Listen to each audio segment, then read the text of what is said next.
Dito tayo sa Bibu City. Pasara na sila. Pero magtitik lang tayo ng video na mga trigger. Chinese tea. Ayan guys. Ang laki.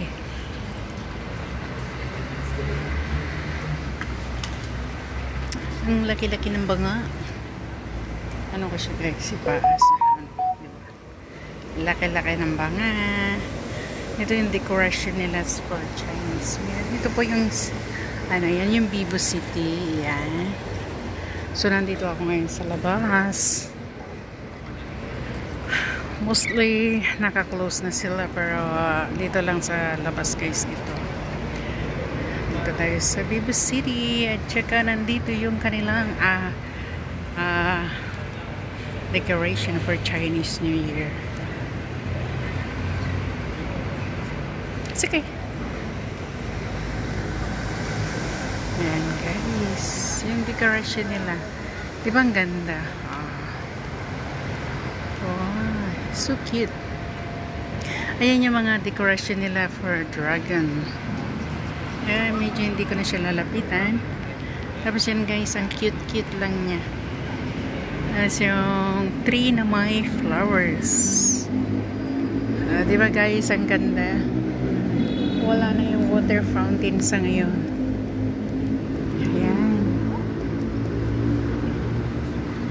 Ayan guys, yung decoration dito sa harap ng Bibu City in Singapore.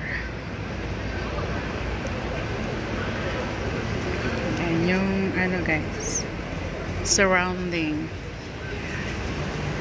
Diba ang ganda ng view. Night view guys, ang ganda niya. Ayun ka lang ito. Saka kitang-kita. Yan guys, yung night view ng Bibu City.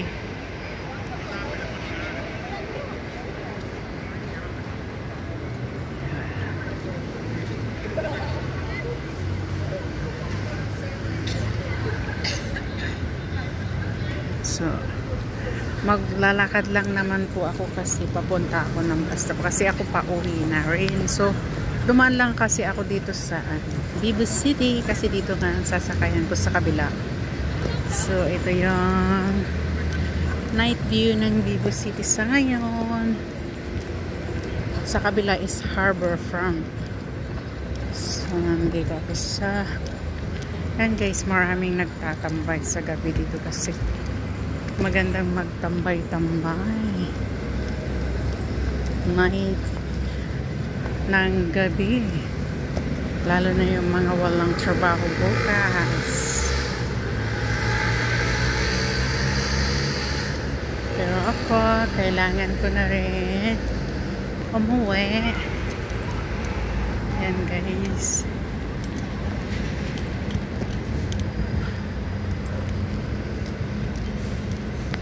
Yung mga kaibigan ko kasi, may sarili silang sasakyan at saka hiwa-hiwalay kami. Kaya, ako naman, mag-isa, medyo malayo-layo kasi yung aking tirahan. Kaya, kailangan kong maglakad. At guys, at saka mag-take ako ng bus.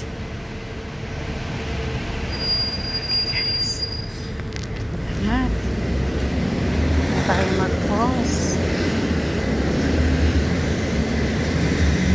Tapos punta pa ako sa kabila kasi doon ako sasakay ng bus sa kabila. Ito naman yung sa kabila, Harbor Front. Doon ang harap. So dito ako. Yan guys, doon ako nang galing. Tsaka dito ako pupunta.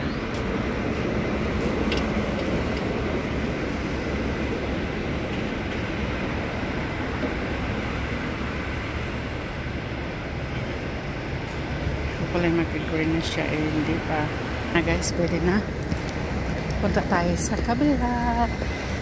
Medyo bilis-bilisan ko lang paglakad kasi dalawa to. Tapos baka mamaya abutan tayo ng oras.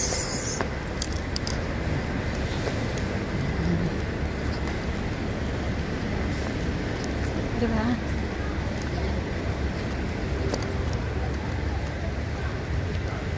Ayan guys. Patay talaga sa kabila.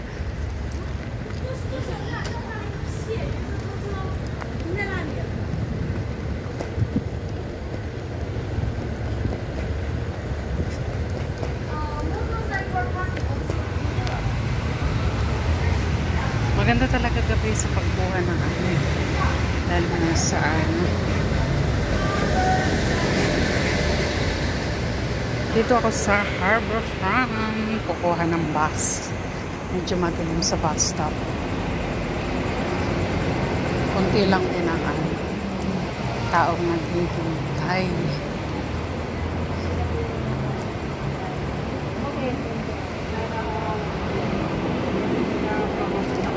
Tayo sa kabila. Mas medyo ingay.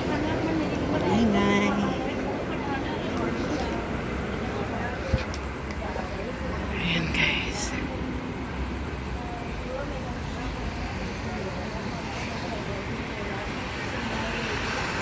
Bye.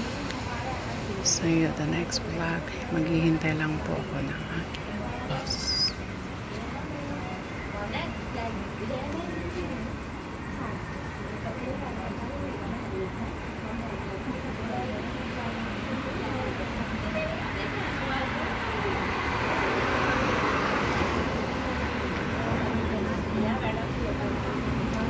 Ngayon natin siya.